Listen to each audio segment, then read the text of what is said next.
Hello guys, nandito na naman ako. Siyempre, good morning uli dyan at good evening dito. Eto guys, pag-usapan naman natin okay, shoot na sa sa banga itong impeachment ni Inday Sayad. Siyempre, forward na kanina no, na-forward na sa sa Office of the House Speaker. So ang kasunod na niyan plenary. Ang kasunod na niyan sa ang pangalan ito? Committee on Justice, So, most likely, this coming Monday yon. So, ngayon, shoot na ito. Tuloy-tuloy na ito.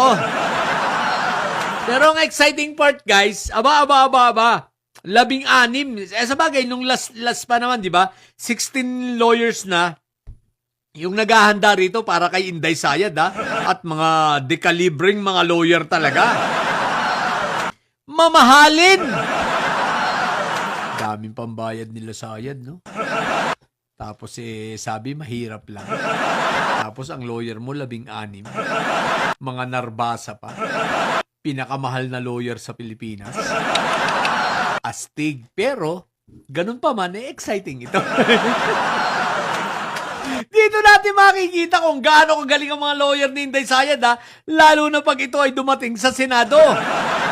Bagamat syempre, meron pa rin namang ilang-ilan na mga makasayad black, kaso kulang na sila.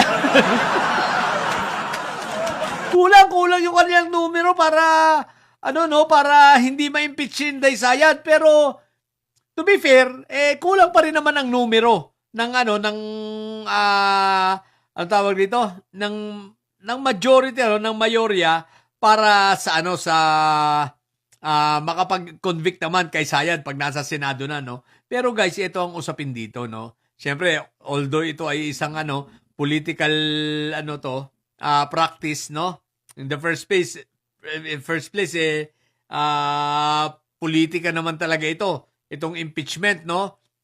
Hindi lang ito hindi lang ito about sa sa batas, sa mga paglabag, talagang political in nature, no? Pero guys, ito yon, no? Bagamat ito ay political in nature, ang tanong ko na lang rito, kakayanin kaya nitong mga makasayad black o nung iba na nag-aalanganin katulad ni Buanggo, si Pia Cayetano, kakayanin kaya nila ang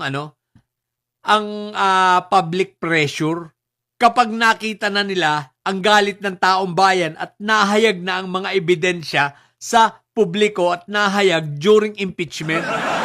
Nahayag na totoong may bank accounts itong si Inday Sayad at hindi na ipaliwanag ang confidential funds. Pero doon na lang tayo sa bank accounts na pinapasukan ng pera nitong si Samuel Uy na isang drug lord. Ang tanong, kakayanin kaya nito mga ito ang public pressure o sadyang kakapalan na lang nila ang kanilang mukha? So yan ang ang exciting, yan ang abang-abang na pangyayari. Basta't ang sigurado ako, si Inday Sayad, mai-impeach yan. Mai-impeach yan sa Kamara at aakyat ang articles of impeachment sa Kongreso at pagdating sa Kongreso sa Senado at pagdating sa Senado, forthwith na yan. Bakit? Si Tito Soto ang presidente. Ang Senate President, hindi, walang nangyari sa kanilang mga pakudi-kudita. Paano ba naman? Ang balita nga, di ba, ang kwentuhan nga ng aming puting kabayo, paano ba naman matutuloy ang kanilang pagkudita? Banatan ba naman ang sabihin na ibabalik si Mr. 2K sa pagiging Blue Ribbon Committee head? Ayun, imbis na madagdagan, nabawasan pa. Imbis na maging makalabintatlo na sana sila, ayun, bumalik sa 8. Ang bobo lang ng mga sayad black, May mga sayad talaga ito at may mga tayang puto. Sabihin ba naman na ibabalik si Marco Beta sa pagiging Blue Ribbon Committee head? Ayun, nag-atrasan. At binudol sila ni Loren Legarda, no? Nagpanggap si Loren at yung pala laro-laro lang pala ito nila Tito Sen. What the heck? Pinasakay lang sila. Iyak ang mga sayad black. Galit na galit. Tanggalin ba naman si Amy na Tanggalin ba naman si Mangga na chairman ng ng foreign relation? Ang sama ng loob. Tama lang yan. Dapat nga, yung mga side block na yan, sila Mangga, di na binibigyan ng komite yan Wala namang pakinabang yung mga yan Di ba ga? O, eto, kasunod guys Ayan tingnan nyo, yan sa background ko. Eto, tingnan nyo. O yan, guys, ayan pumirma naman dito. Merong mga dutae, ayan, sila Pulong. Umaangal, sumulat kay House Speaker, Bo GD, at nagagalit. Umaangal sila, bakit daw sinuspindi si Meow Meow? Bakit daw sinuspindi lang another 60 days? Ba? Nagpapakita na ng suporta kay Meow Meow. Nagkukunwari. Para lang may masabing sa bagay, kasama yata sila sa bumoto sa 10 So ibig sabihin, ang inaasahan rin natin rito, dapat 10 itong nakapermang ito. Kasi mga Duterte tingnan nyo sino ito? Kasama pala si Ungab. Si Yutman, si Ungab. Tapos dito sa kabila, si Omar, tsaka si Harold. Diba? Puro sila mga pentaboy. Asan pa yung 6? Siguro nasa likod lang. Nasa next page. Umaangal, bakit daw sinuspindi? Bo GD, bakit yan naman suspension? Baka ang gusto naman ng mga ito ay termination na. Diba? Pero at least nagbida-bida. Pumasok, natakot sa no work, no pay. What the heck? Oy, pero eto, may napanood rin ako. Bagamat syempre, mga ilang araw na ba lumipas nito? Parang kahapon lang yata. Napanood ko Kong Martin, congratulations, talagang na-miss ka ng camera Na-miss ka ng iyong mga kapartido dyan. Talagang parang na-star-struck sila kay Kong Martin, Talagang mga picture-picture.